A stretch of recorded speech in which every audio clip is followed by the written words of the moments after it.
जज साहब ने कहा कि जिस तरीके से ईडी को मिसयूज करके भाजपा के लोग उसको ऐसा टूल बनाया, वो भी सिर्फ विपक्षियों के लिए, तो under section 3 of money laundering act, जिसके तहत जज साहब ने कहा कि ये इलीगल माना गया है। आज का दिन बहुत ऐतिहासिक दिन है कि जो कांग्रेस पार्टी के नेताओं पर एक झूठी मनगढ़ंत एक कंप्लेंट की गई थी एक प्राइवेट आदमी के द्वारा, कोर्ट ने उसको कहा कि नहीं, कोर्ट किसी भी प्राइवेट आदमी को नहीं सुनेगा। ये मैं कहना चाहता हूँ। कोर्ट ने संज्ञान नहीं लिया क्योंकि कोई एफआईआर नहीं थी। हाँ, मेन बात यही है। बाकी बातें बाद में कि ईडी चाहे तो अपनी जांच को आगे कंटिन्यू कर सकती है।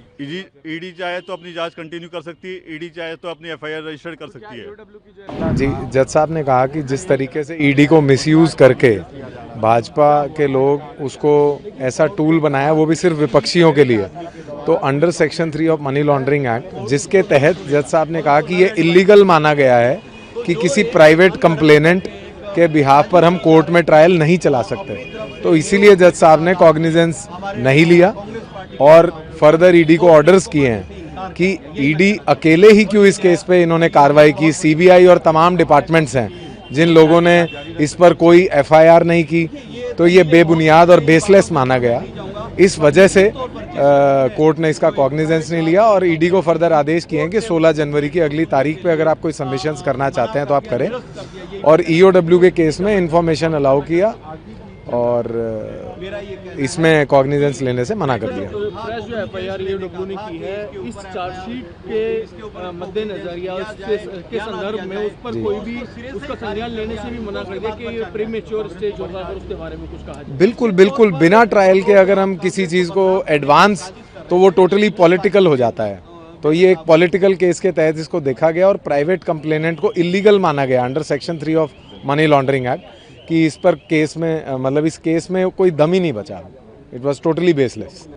देखिए, निश्चित तौर पर आज कोर्ट ने एक बहुत ऐतिहासिक फैसला दिया है कि कोई भी प्राइवेट आदमी किसी के ऊपर इस तरह के लांछन नहीं लगा सकता, और इसलिए उसको जो सुब्रमण्यम स्वामी ने जो कंप्लेंट की थी उसको नल एंड वाइड माना है और इसके लिए ढोल की पोल खुली है। यही मैं कहना चाह रहा हूँ। कोर्ट ने अपने जो ऑरल जो प्रोनाउंसमेंट था उसमें कहा कि सीबीआई ने इस मामले में कोई भी केस दर्ज नहीं करा, इस वजह से ईडी को जो है कंप्लेंट के आधार पे अपना प्रोसिक्यूशन स्टार्ट करना पड़ा। क्या बात थी सर जो जज साहब ने बोली?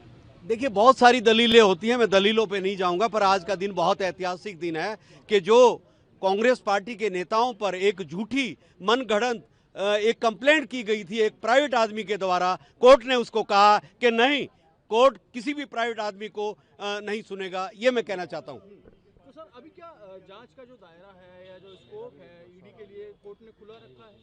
आज के दिन की बात मैं यही कहना चाहता हूँ कि न्याय मिला है और इस न्याय के ऊपर हम यही कहना चाहेंगे कि आज भी देश में न्याय जिंदा है।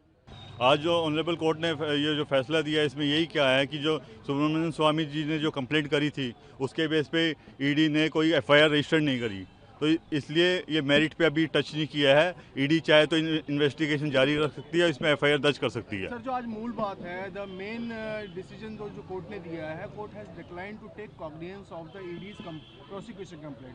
What is that correct? Main यही है, जो कंप्लेंट का जो स्वामी जी ने जो दी थी उसको मद्देनजर रखते हुए अगर ये ईडी अगर एफआईआर दर्ज करती तो आज ये डिक्लाइन नहीं होता। संज्ञान लिया या नहीं लिया?